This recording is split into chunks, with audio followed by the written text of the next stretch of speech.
Well, to Love Them Knives channel, LTK here. What do we got? The Skaha. We got twins.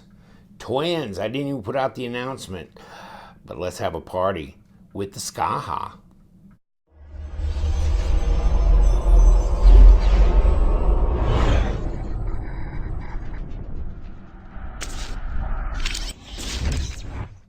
Well, what do you think? Skaha by North Arm Knives.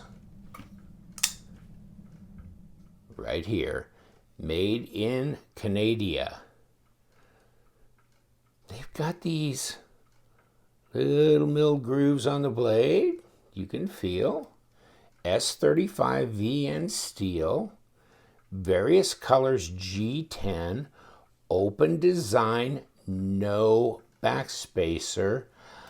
And right there, I guess, for the $180 some plus, it was like $16 some shipping, so it was just a couple of bucks over 200 total.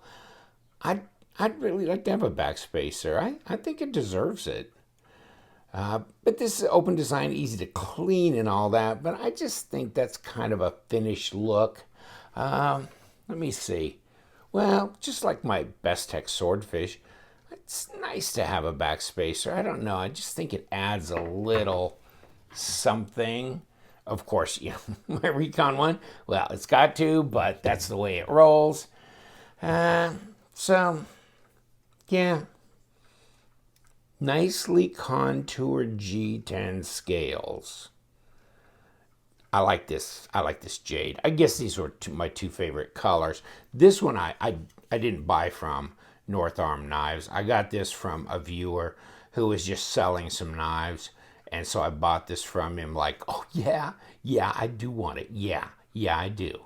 So I've had this for a few months. And then this was a handoff.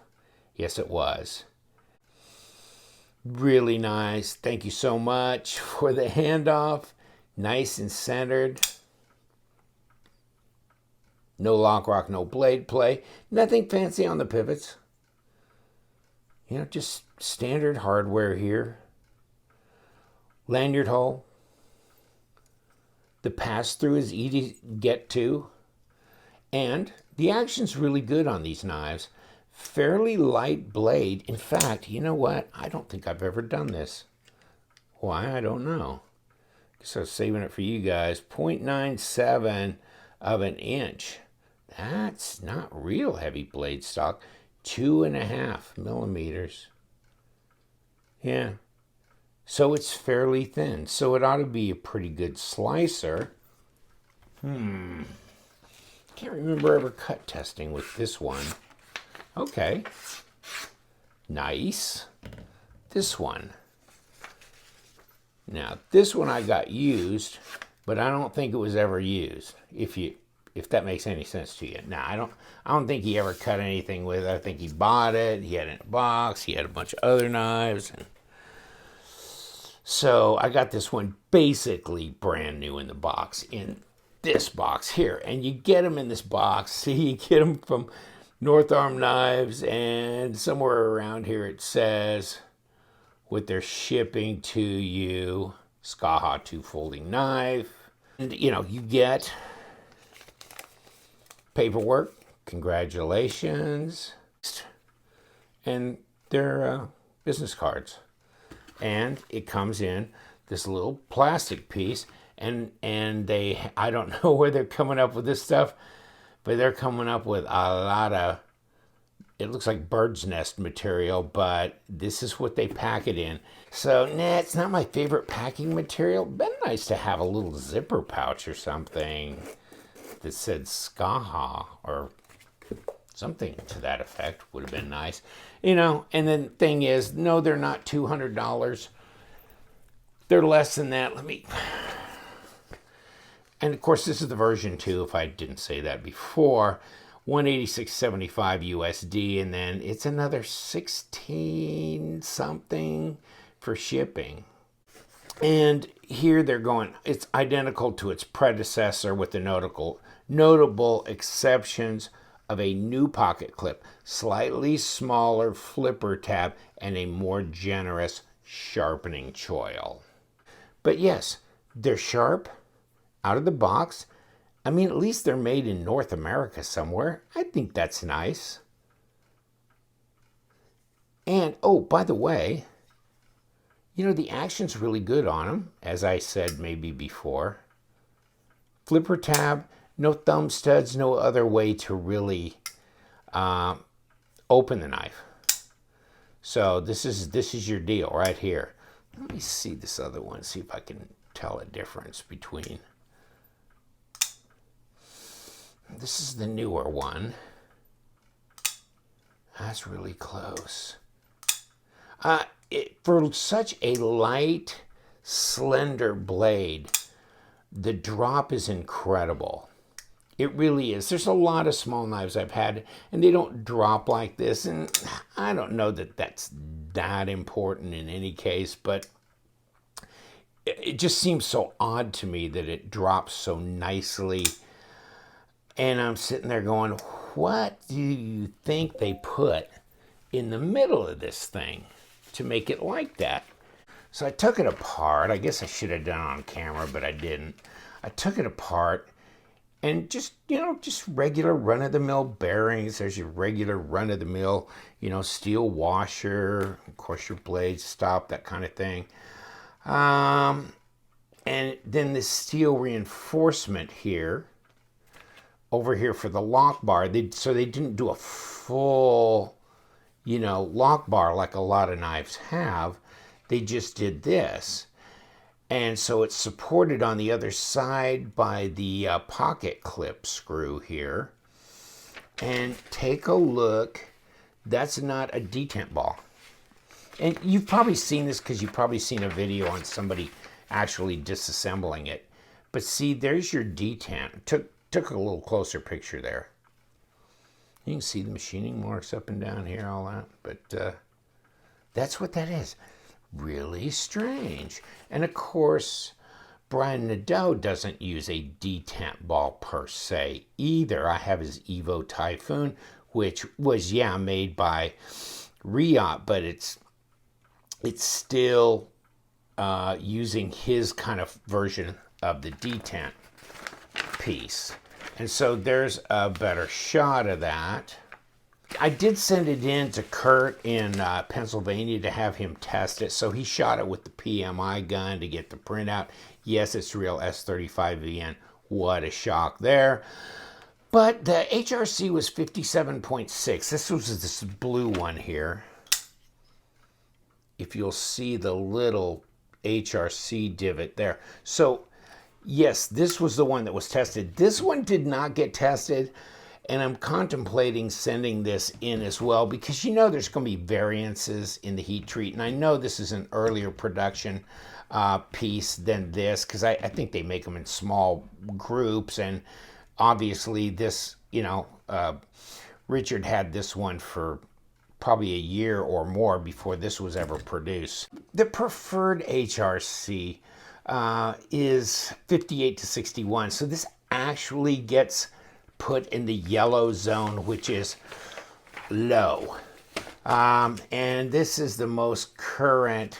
Here you go, North Arm Skaha. Well, no, okay, so it was advertised as a 59 to 61. It was actually a 57.6. So it wasn't even 59. 58 to 61 is for our S35. Did I? Okay. In any case, so yes, it's going to be in the yellow. But it was real S35. A few tenths off. I'm not going to. But they advertised it at 59. So they are off from that. According to our test results, I don't know if they actually have a Rockwell tester there. We do. So, and ours is fastidiously maintained and calibrated because of the kind of work that that particular facility does. So, I put 100% of my confidence in our numbers. Not a big deal though, as far as I'm concerned. I'm not unimpressed with this knife. I appreciate it for what it is. First of all, it's really nice and contoured. It's comfortable in the hand. It has a really nice click to it when you kick that flipper tab open and that thing clicks into, just listen. That's nice. That's a nice sound. I think maybe it was the overall design, which is not terribly exciting. No, I mean this. If this was any other knife from wherever, just a run of the mill, maybe $60 shooter or something, that from China, I wouldn't even buy it. Now, because I'm not that impressed with the overall design per se. But what can you say? The action's wonderful. It's not some budget Chinese knife. So no lock rock, no blade play. That's not unusual for most knives that I review. But it's just something about, it makes a great flipper toy. I was working my way around to that. I was going to tell you. Finally fess up. Yes, it is a great flipper toy. Okay? You got it out of me. There it is.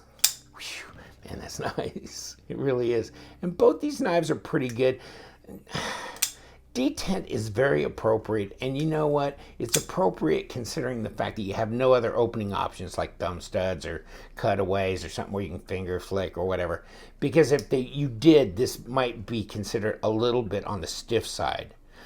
But because of this, no, I don't consider this detent to be overly aggressive.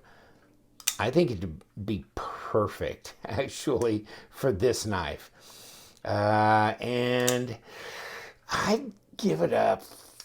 I know I got a 1 to 10. If you go 1 to 10 scale, my weakest detent I've ever tested like 3. Strongest is 7. I'd say this is about a 5.5. So that's just really nice. No question. And this is just so carryable. It's not really a deep carry pocket clip, but it's fairly light. Ah, crap, come here. Talking around and around, never did put it on the scale. Although you can go to their site and get this information, but 88 grams. 3.1 ounces, so it's pretty light. And of course, there's no backspacer, so yeah, granted. And 15.5, 15.3, 0.2, keep squeezing. Yeah, almost 0.6 of an inch there. And I didn't really, let me go up front and see if 0.52.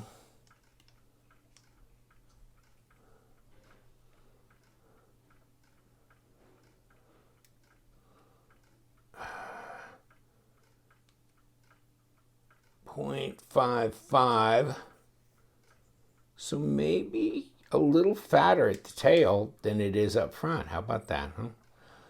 It kind of looked like that. That's why I checked.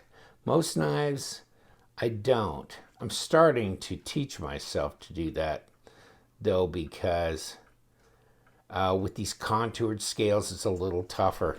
But yes, there is a difference. It is a little thinner up here, a little fatter back there. You can see that. Wow, nice.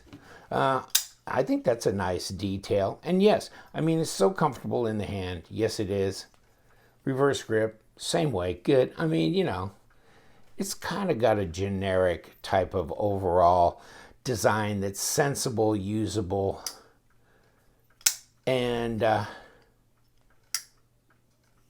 makes a good fidget toy while you're not using it. So I'm good. I'm good with the Skaha. I think it's great. I've got to have one to keep in my collection for sure. The problem is, which color do I want to keep? I think I'll have this one tested too, though. I think it's better to get 2 HRCs from 2 different batches, and that way we have a better spread and a better finger on the pulse there. I'm going to leave you alone.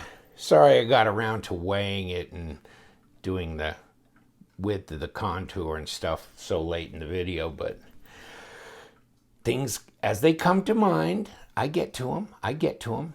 Thank you so much. You know what we like to do around here? Well, we love them knives, so you guys stay sharp.